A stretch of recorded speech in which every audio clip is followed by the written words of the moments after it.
Hi hello ಎಲ್ರಿಗೂ ನಮಸ್ಕಾರ. Welcome back to foodie fashion world. ನಾನಿವತ್ತು ನಿಮಗೆ ತೋರಿಸ್ತಾ ಇರೋಂಥ ರೆಸಿಪಿ ಕ್ಯಾಪ್ಸಿಕಮ್ ಪಲ್ಯ, ಅಂದರೆ ನಮ್ಮ ಸೈಡ್ ಹೊಟ್ಟೆ ಮೆಣಸಿನ್ಕಾಯಿ ಅಂತ ಅಂತೀವಿ ನಾವು. ಇದನ್ನು ಮಸಾಲೆ ತುಂಬಿಟ್ಟು ಹೇಗೆ ಮಾಡೋದು ಅಂತ ನೋಡೋಣ ಬನ್ನಿ. ನೋಡಿ, ಮೆಣಸಿನ್ಕಾಯನ್ನು ತಗೊಂಡು ಈ ರೀತಿ 4 ಭಾಗಗಳಾಗಿ ಇದನ್ನ ಮಧ್ಯದಲ್ಲಿ ಕಟ್ ಮಾಡ್ಕೋಬೇಕು. ನೋಡಿ ಫ್ರೆಂಡ್ಸ್, ಈ ರೀತಿ ನಾನು ಕಟ್ ಮಾಡ್ಕೊತಿದ್ದೀನಿ. ಇದೇ ರೀತಿ ಎಲ್ಲ ಮೆಣಸಿನ್ಕಾಯಿಗಳನ್ನು ಕಟ್ ಮಾಡ್ಕೊಳ್ಳಿ. ನಂತರ ಒಂದು ಈರುಳ್ಳಿ ಮತ್ತು ಟೊಮೆಟೊನ ಕಟ್ ಮಾಡ್ಕೋಬೇಕು. ನೋಡಿ, ಮೆಣಸಿನ್ಕಾಯಿ, ಈರುಳ್ಳಿ, ಟೊಮೆಟೊನ ಕಟ್ ಮಾಡಿಕೊಂಡು ಇಟ್ಕೊಂಡಿದ್ದೀನಿ. ನಂತರ ಒಂದು ಪ್ಯಾನ್ಗೆ 1 ಬೌಲಷ್ಟು ಶೇಂಗಾನ ಹಾಕ್ಕೊಂಡು ಹುರಿತಿದ್ದೀನಿ.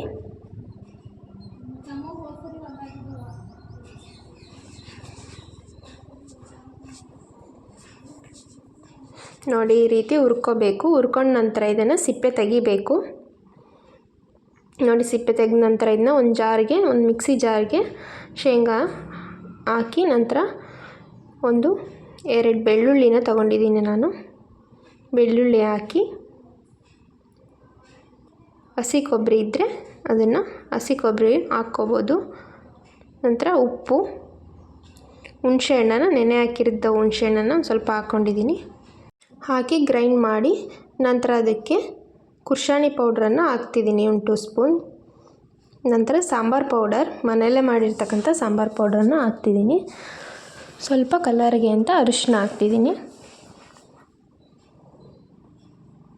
ಹಾಕಿ ನಂತರ ಇದಕ್ಕೆ ಸ್ವಲ್ಪ ಆಯಿಲ್ ಬಿಟ್ಕೊಂಡೇ ನೀವು ಮಿಕ್ಸ್ ಮಾಡ್ಕೊಳ್ಳಿ.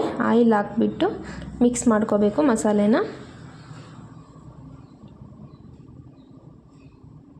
ನಂತರ ಮಿಕ್ಸ್ ಆದಮೇಲೆ ಇದನ್ನು ನೋಡಿ, ಮೆಣಸಿನ್ಕಾಯಿಗೆ ಈ ರೀತಿ ತುಂಬ್ಕೋಬೇಕು. ಮಧ್ಯದಲ್ಲಿ ಎಲ್ಲ ಮೆಣಸಿನ್ಕಾಯಿನೂ ಈ ರೀತಿ ತುಂಬಿಕೊಂಡು, ನಂತರ ಉಳಿದಿರ್ತಕ್ಕಂಥ ಮಸಾಲೆಗೆ ಈರುಳ್ಳಿ ಮತ್ತು ಮೆಣಸಿನ್ಕಾಯಿನ ಕಟ್ ಮಾಡಿರ್ತೀವಲ್ಲ ಅದನ್ನ ಹಾಕ್ಕೊಂಡು ಮಿಕ್ಸ್ ಮಾಡಿ, ನಂತರ ಅದಕ್ಕೆ ವಾಟರ್ ಹಾಕ್ಬಿಟ್ಟು ನೀರನ್ನು ನೀವು ಮೆಣಸಿನ್ಕಾಯಿ ಬೇಯಲಿಕ್ಕೆ ಎಷ್ಟು ಬೇಕೋ ಅಷ್ಟು ನೀರನ್ನು, ಪಲ್ಯ ಎಷ್ಟು ಬೇಕೋ ಅಷ್ಟು ನೀರನ್ನು ನೀವು ಹಾಕ್ಕೊಂಡು ಮಿಕ್ಸ್ ಮಾಡಿಕೊಂಡು, ನಂತರ ನೋಡಿ ಪ್ಯಾನ್ಗೆ ಹಾಕ್ತಿದ್ದೀನಿ. ನಾನು ಮೆಣಸಿನ್ಕಾಯಿ ಬೇಯಲಿಕ್ಕೆ ಎಷ್ಟು ಬೇಕೋ ಅಷ್ಟು ನೀರನ್ನು ಹಾಕ್ಕೊಂಡಿದ್ದೀನಿ. ಅದು ಪಲ್ಯ ಗಟ್ಟಿ ಇದ್ರೇ ಚೆಂದ.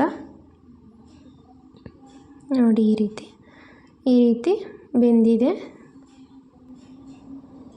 ಮೆಣಸಿನ್ಕಾಯಿ ಬೆಂದಾದಮೇಲೆ ಫ್ಲೇಮನ್ನು ಆಫ್ ಮಾಡ್ಕೊಳ್ಳಿ. ಈ ಪಲ್ಯನ ನೀವು ರೊಟ್ಟಿ ಜೊತೆ ಅಥವಾ ಚಪಾತಿ ಜೊತೆ, ರೈಸ್ ಜೊತೆನೂ ತಿನ್ಬೋದು. ತುಂಬ ಚೆನ್ನಾಗಿರುತ್ತೆ. ಒಂದ್ಸರಿ ಟ್ರೈ ಮಾಡಿ ನೋಡಿ. ಈ ವಿಡಿಯೋ ನಿಮಗೆ ಇಷ್ಟ ಆದರೆ ಲೈಕ್ ಮಾಡಿ, ಶೇರ್ ಮಾಡಿ, ಕಮೆಂಟ್ ಮಾಡಿ, ಸಬ್ಸ್ಕ್ರೈಬ್ ಆಗಿ. Thanks for watching.